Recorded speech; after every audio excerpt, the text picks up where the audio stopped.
Hello student, I hope you all are doing good. I am Dipti Bansal, your IT teacher.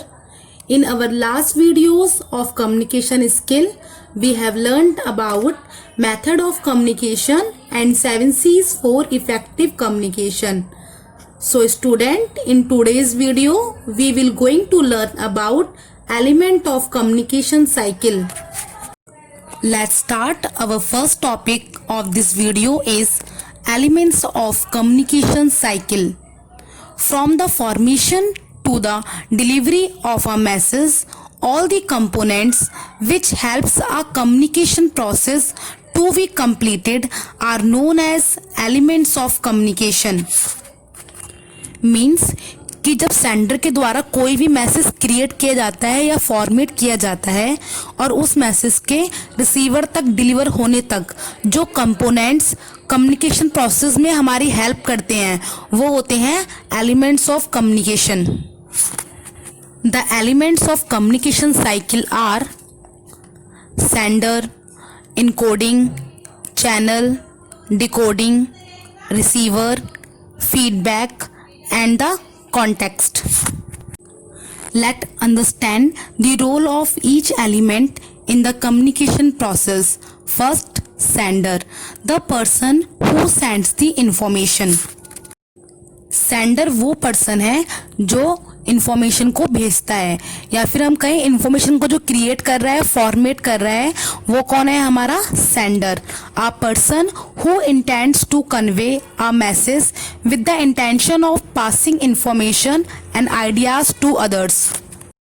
In simple words, दूसरों को information या ideas देने के लिए जो एक मैसेज को सेंड करता है वो कौन है? हमारा sender. Our second element of communication cycle is encoding. Encoding is the process of converting the message into communication symbols such as words, pictures, gestures, etc. Means encoding एक ऐसी प्रोसेस है जिसमें सेंडर अपनी कॉन्फिडेंशियल इंफॉर्मेशन को communication symbols में convert कर देता है. कम्युनिकेशन सिंबल्स जैसे कोई वर्ड्स या पिक्चर या हमारा कोई भी गेस्चर्स जिसको दूसरा समझ सके, उसमें वो अपनी इंफॉर्मेशन को इनकोड कर देता है, कन्वर्ट कर देता है. तो वो होती है हमारी इनकोडिंग प्रोसेस. लाइक जो हमारी आर्मी की इंफॉर्मेशन है वो सब कैसी होती है? काफ़ी कॉन्फिडेंशियल होती है. तो कोई भी आर्मी पर्सन जो एक सेंडर है, सेंडर मतलब वो कोई इन्फॉर्मेशन को भेजना चाह रहा है, तो वो क्या करता है, जो जो उसकी इन्फॉर्मेशन है उसको वो किसी कम्युनिकेशन सिंबल में कन्वर्ट कर देता है, मतलब उसको किसी और फॉर्म में चेंज कर देता है और उसको फिर वो कम्युनिकेशन चैनल के थ्रू उसको भेजता है. तो जब तक वो इन्फॉर्मेशन रिसीवर तक नहीं पहुंचती है तो वो क्या रहती है? एक इनकोडेड फॉर्म में रहती है, किसी और फॉर्म में रहती है. तो अगर ये होता है कि बीच में कोई उस मैसेज को हैक कर ले या फिर बीच में से कैच कर लेता है तो वो उसको समझ नहीं पाता क्योंकि वो किसी और फॉर्म में है. तो क्या होता है कि रिसीवर तक पहुंचने तक हमारी जो इन्फॉर्मेशन है वो काफ़ी सेफ रहती है. जैसे एक और एग्जाम्पल लेते हैं हम. जैसे हम कोई भी कॉन्फिडेंशियल प्रोजेक्ट पर वर्क कर रहे हैं और उस प्रोजेक्ट के बारे में लिमिटेड नंबर ऑफ पर्सन्स को ही पता है और हम नहीं चाहते कि उन पर्सन्स के अलावा कोई और हमारे प्रोजेक्ट के बारे में जाने. तब हम क्या करते हैं? हम अपने कॉन्फिडेंशियल प्रोजेक्ट को कुछ कोडेड फॉर्म में नेम दे देते हैं और वो नेम केवल जो हमारे पर्सन्स हैं, जो हमारे जानते हैं प्रोजेक्ट के बारे में, उनको ही पता होता है. तो जब भी हम पब्लिकली उस प्रोजेक्ट के बारे में बात करते हैं तो हम क्या करते हैं? हम उस कोडेड फॉर्म में ही उस प्रोजेक्ट के बारे में बात करते हैं. अगर कोई थर्ड पर्सन वहाँ बैठा भी होता है तो उसको पता नहीं होता कि हाँ हम किसके बारे में बात कर रहे हैं या फिर हम कौन से प्रोजेक्ट पे काम कर रहे हैं. जैसे हम सब ने बादशाह मूवी देखी है, तो क्या होता है उस बादशाह मूवी में वो सब एक काम कर रहे होते हैं एक प्रोजेक्ट पर और क्या नाम देते हैं अपने प्रोजेक्ट को? प्रोजेक्ट माँ. मतलब जो उनका मेन नाम होता है प्रोजेक्ट का वो सबसे हाइड करके उसको एक कोडेड फॉर्म में नेम दे देते हैं, प्रोजेक्ट माँ. और जब भी वह पब्लिकली या फोन के थ्रू बात करते हैं उस प्रोजेक्ट के बारे में तो वो उसका जो रियल नेम ना लेके जो एक कोडेड फॉर्म होता है प्रोजेक्ट माँ, उसके मतलब उससे ही बात करते हैं, जिससे अगर कोई थर्ड पर्सन भी उनकी बात को सुन रहा है या फिर कोई उनकी जो फोन है उसको टैप कर ले या जो भी कर ले, तो उसके पास जो इन्फॉर्मेशन जाएगी वो मतलब कोडेड फॉर्म में जाएगी और वो उसको ईजिली समझ नहीं पाएंगे। नेक्स्ट है हमारा message. Message is the information, points, idea that the sender wants to give to the receiver. Message क्या है? मैसेज हमारी वो इंफॉर्मेशन है या हमारा कोई आइडिया है या फिर हम कहें जो मेन हमारी बॉडी है वो क्या है? हमारा मैसेज, ठीक है। और जिसको ही हम एक जो सेंडर है रिसीवर को सेंड करना चाहता है, तो कोई भी इंफॉर्मेशन जो सेंडर चाहता है कि रिसीवर तक पहुंचे उसे क्या कहेंगे हम? Message. Next one is communication channel. Channel is the manner in which the encoded message is transmitted. मतलब चैनल क्या है? चैनल ही वो माध्यम है या मीडियम है जिसके थ्रू जो हमने अपने मैसेज को इनकोड करा है हम उसके थ्रू ही उसको ट्रांसमिट करेंगे। इन simple words, the communication channel is the medium through which the information is transmitted from the sender to the receiver। मतलब जो कम्युनिकेशन चैनल है उसके थ्रू ही जो हमारी इंफॉर्मेशन है वो सेंडर से रिसीवर तक पहुंचेगी। जैसे अगर हम व्हाट्सएप पे बातें कर रहे हैं तो सेंडर और रिसीवर दोनों के जो बीच में जो कम्युनिकेशन हो रहा है वो किसके थ्रू हो रहा है? व्हाट्सएप के थ्रू। तो व्हाट्सएप क्या है? एक communication channel. The medium of communication can be verbal, written और विजुअल। जो हमारी चैनल है वो वर्बल भी हो सकते हैं, रिटन भी और विजुअल भी। वर्बल में जहां हम बोलकर, जिसमें telephones, face to face meetings या वीडियो कॉन्फ्रेंसिंग, तो ये क्या है? हमारी कम्युनिकेशन चैनल। ऐसी रिटर्न में जो हमारा लेटर्स है, ईमेल है, मेमोस है या रिपोर्ट्स हैं, वो सब क्या है हमारे लिए? Communication channels. लाइक विजुअल में भी हमारी जो वीडियो कॉन्फ्रेंसिंग है या हम वीडियो चैट कर रहे हैं, तो ये सब भी क्या आते हैं? हमारे कम्युनिकेशन चैनल, जिसके थ्रू हम क्या कर रहे हैं? बात कर रहे हैं। जैसे सेंडर ने क्या किया? एक लेटर लिखा, तो लेटर को क्या किया? अब ट्रांसमिट किया। लेटर ही कहाँ पहुंचेगा? रिसीवर के पास। और जो इन्फॉर्मेशन है रिसीवर को वो किससे मिलेगी? लेटर से। तो लेटर क्या हो गया? हमारा एक communication channel. Our next element of communication cycle is decoding, a process of converting the message encoded by the sender।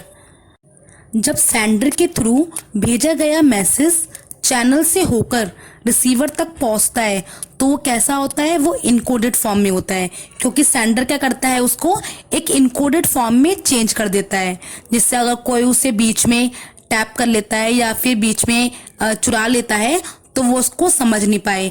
तो ऐसे जब वो पहुंचा रिसीवर के पास तो किस फॉर्म में था? इनकोडेड फॉर्म में था। तो रिसीवर क्या करता है? उसको इनकोडेड किए हुए मैसेज को वापस जो उसका रियल मैसेज था उसमें डिकोड करता है, वापस उसमें कन्वर्ट कर देता है ताकि वो मैसेज को इजीली अंडरस्टैंड कर पाए। तो उस प्रोसेस को कहते हैं हम decoding. The next element of communication channel, that is receiver। Receiver is the person who receives the message। तो हमारा नेक्स्ट क्या है? Element receiver. रिसीवर कौन होता है? रिसीवर भी वो पर्सन है जो हमारे मैसेज को रिसीव करेगा। Next one is feedback. Feedback is very important element of communication channel. Feedback is the reaction or response from the receiver and can be a verbal or non-verbal। Feedback क्या है? Feedback वो reaction या response है जो receiver के द्वारा sender को दिया जाता है, जो कि वर्बल या नॉन वर्बल किसी भी फॉर्म में हो सकता है। Communication is only successful when the reaction or response of the receiver is that which the communicator thoughts। कि कोई भी कम्युनिकेशन को हम तभी सक्सेसफुल मानते हैं कि जब हमें रिसीवर के द्वारा कोई रिस्पॉन्स या कोई रिएक्शन वापस आए, तभी हमें पता लगता है कि हाँ रिसीवर ने उस मैसेज को अंडरस्टैंड किया है या पढ़ लिया है या उसको मिल गया है। तो एनी काइंड ऑफ रिएक्शन या रिस्पॉन्स जब रिसीवर वापस भेजता है सेंडर को, तभी हम कहते हैं कि हाँ एक कम्युनिकेशन सक्सेसफुल हुई है। अब जो फीडबैक है, फीडबैक नेगेटिव और पॉजिटिव दोनों हो सकते हैं। कि ऐसे भी हो सकता है कि जो रिसीवर है वो बोले कि मुझे समझ में नहीं आया कि आपकी कम्युनिकेशन क्या थी या आपने मुझे क्या इन्फॉर्मेशन दी, मैसेज दिया, या फिर वो रिस्पॉन्स भेजे कि हाँ मैं आपकी इन्फॉर्मेशन से सेटिस्फाई हूँ। मतलब कोई भी एक रिएक्शन, चाहे वो नेगेटिव हो चाहे वो पॉजिटिव हो, अगर कोई भी रिएक्शन सेंडर को मिलता है तो वो क्या है, एक feedback. Our last element of communication channel is context. Context is the situation that forms the setting for an event, statement or idea in which our message is delivered. Means context क्या है? Context एक ऐसी situation है जिसमें event के लिए, statement के लिए या आइडिया के लिए एक सेटिंग बनाई जाती है जिसमें क्या होता है, हमारा मैसेज डिलीवर्ड होता है। Look at the diagram. आपको यहाँ पे एक डायग्राम दिखाई दे रहा है। डायग्राम में क्या दिखाई दे रहा है आपको, जो हमने आपको भी बताए हैं एलिमेंट्स, वो सब हैं। सेंडर है, इनकोडिंग है, चैनल है, डिकोडिंग है, फिर रिसीवर, फीडबैक, कॉन्टेक्स्ट। ठीक है, दिख रहे हैं 7 एलिमेंट्स। तो यहाँ पे क्या है, यहाँ पे हम बताएंगे आपको कि 1 बाय 1 कैसे वर्क करता है। अभी तो आपने पढ़ लिया कि ये एलिमेंट्स हैं, पर ये भी कंपलसरी है कि ये सब क्या लगे हो, एक सीक्वेंस में लगे हो। जैसे सबसे पहले क्या है, सेंडर ने क्या किया, एक मैसेज को क्रिएट किया या फॉर्मेट किया। तो वो अपने मैसेज को क्रिएट करने के बाद उसको क्या करेगा, इनकोड करेगा, और इनकोड करने के बाद ही उसको चैनल में ट्रांसमिट होने के लिए भेज देगा। जैसे अगर उसने कोई मैसेज लिखा तो अब वो चाहता है कि उसको रिसीवर तक भेजे, तो पहले क्या किया उसने, उस मैसेज को इनकोड कर दिया, मतलब किसी और फॉर्म में चेंज कर दिया, ताकि जब वो चैनल पे जाए तो एक मीडियम के थ्रू, मतलब जहां वो ट्रांसमिट होगा उस चैनल पे जाएगा, तो क्या रहेगा कि वो एक इनकोडेड फॉर्म में रहेगा, ताकि अगर कोई तीसरा उसको पढ़ भी लेता है या टैप कर लेगा तो उसको क्या समझ में नहीं आएगा मैसेज कि हाँ क्या भेजा है।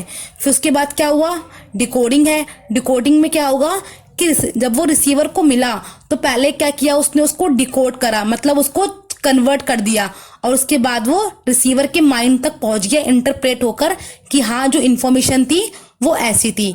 अब क्या हुआ कि सेंडर से जो मैसेज क्रिएट हुआ था वो रिसीवर तक पहुंच गया। अब नेक्स्ट क्या देख रहे हैं आप, फीडबैक, कि अब क्या होगा, जो रिसीवर है वो क्या एक फीडबैक सेंडर को भेज देगा कि हाँ मुझे आपका मैसेज मिल गया, या फिर मैं आपकी जो इन्फॉर्मेशन थी वो मैं समझ गया, या एनी काइंड ऑफ रिएक्शन या रिस्पॉन्स जो रिसीवर भेजना चाहता है उस इन्फॉर्मेशन के रिस्पॉन्स में, तो वो सेंडर को भेज देगा। Okay, one more topic of this video is removing communication barriers at all stages. The ability to communicate effectively is a major skill. In order to improve our communication skills, make goals and identify the obstacles. कि मतलब अगर हमें अपनी communication को improve करना है तो हमारा ये गोल होना चाहिए कि जितने भी ऑब्स्टिकल्स, मतलब जितने भी हमें बैरियर या बाधाएं हमारे बीच में आ रही हैं, हम उनको क्या करते जाएं, इम्प्रूव करते जाएं या हटाते जाएं अपने बीच में से, जिससे क्या होगा, जो हमारी कम्युनिकेशन है वो बेटर होते जाए। तो कुछ ऑब्स्टिकल्स हैं जो हमें मिलते हैं जब भी हम कम्युनिकेट करते हैं। तो फर्स्ट है language, the difficulty in understanding unfamiliar ascents in one of the main barriers that limits effective communication. कि जब भी हम कम्युनिकेट करते हैं या हम चाहते हैं कि हमारी जो कम्युनिकेशन है वो इफेक्टिव हो, तो जो सबसे बड़ा हमारा बैरियर है वो क्या है, हमारा एसेंट्स की लैंग्वेज।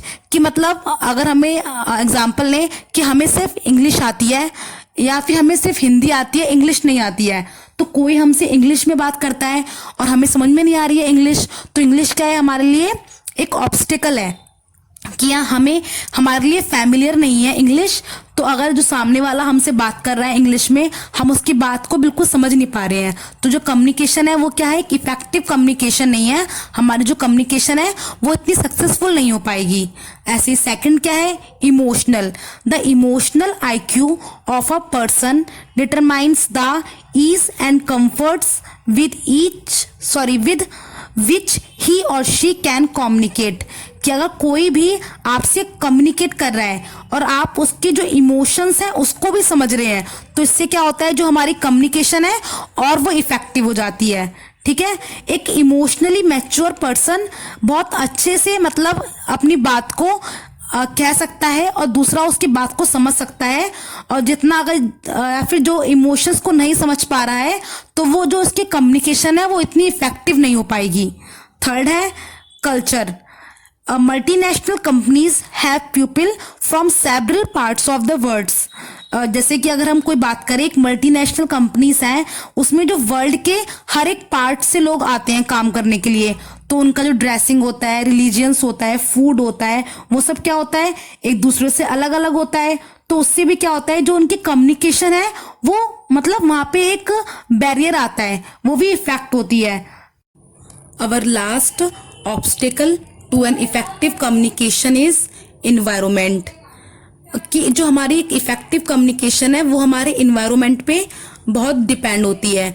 कि अगर हमारा जो इन्वायरमेंट है वो हमारी कम्युनिकेशन के लिए उसके हिसाब से नहीं है, तो हमारी जो कम्युनिकेशन है वो क्या होगी, इफेक्ट होगी। जैसे नॉइजी इन्वायरमेंट, या फिर close doors, faulty equipment use for communication, closed cabins, ETC। जैसे अगर हम जहाँ पे हम कम्युनिकेट कर रहे हैं वहाँ पे बहुत शोर है, तब भी क्या होगा, जो रिसीवर है उस तक हमारी बात अच्छे से नहीं पहुँच पाएगी, या हो सकता है कि वो हमारी बात को समझ ना पाए बहुत शोर होने के कारण। क्लोज डोर्स, कभी कभार ऐसा होता है कि हम सारे जो गेट वगैरह हैं उसको बंद कर लेते हैं, तो हमारी जो बात है वो कभी कभार गूंजती है, या फिर हम डिस्कम्फर्ट महसूस कर रहे हैं सब कुछ बंद होने से, तब भी क्या होगा, हमारी जो कम्युनिकेट है वो इतनी इफेक्ट नहीं हो पाएगी। या फिर फॉल्टी इक्विपमेंट्स लाइक माइक या हेडफोन्स के थ्रू हम कम्युनिकेट कर रहे हैं और वो ख़राब हैं, तो हमारी जो बात है वो दूसरे तक नहीं पहुंच पाएगी। क्लोज्ड कैबिन्स, कि वो है कि मतलब अगर कैबिन्स बिल्कुल बंद हैं तो हो सकता है कि हम सेम डिस्कम्फर्ट महसूस हो। तो इन सब से भी क्या होता है कि जो हमारी कम्युनिकेशन है वो अच्छे से सक्सेसफुल नहीं हो पाएगी। तो हमको मतलब चाहिए कि हम जितने भी ऑब्स्टिकल्स आ रहे हैं, बैरियर्स आ रहे हैं, उनको रिमूव करते जाएं एक सक्सेसफुल कम्युनिकेशन के लिए।